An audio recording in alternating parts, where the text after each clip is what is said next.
Dua kelompok massa yang berunjuk rasa di kawasan Patung Kuda, Jakarta Pusat pada Jumat sore terlibat saling cekcok.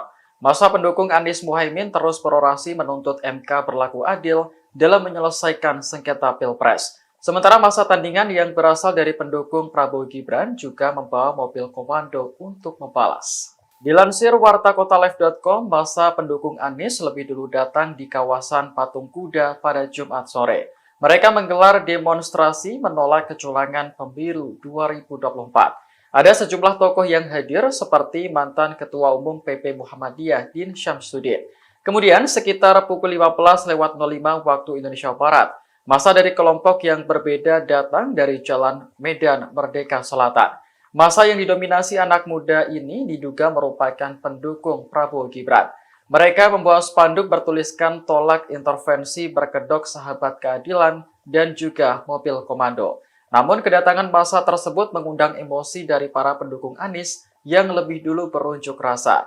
Aksi pun diwarnai kericuhan karena sejumlah pendukung Anies melempar botol hingga batu ke arah pendukung Prabowo. Sebagian orang membalas lemparan benda tersebut, sementara yang lainnya asyik berjoget sambil menyetel lagu Oke Gas. Polisi pun langsung bertindak untuk melerai dua kelompok massa yang ricuh tersebut. Jangan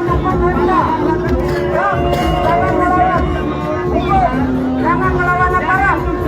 Yang telah ditentukan kami harus kita memberikan hukuman. Kita untuk menjaga bahwa kita tidak bisa diinterogasi oleh kelompok-kelompok tertentu. Jaga. Semua harus jaga kesopanan. Kita lihat teman-teman, barisan dari sana mulai sunyi, mulai senyap, tanpa ada goyangan sedikit pun.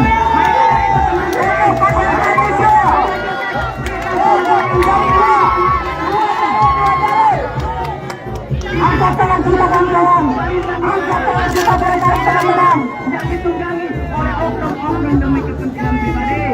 Bapak-bapak polisi, semuanya goyang. Download Tribun X sekarang. Menghadirkan lokal menjadi Indonesia.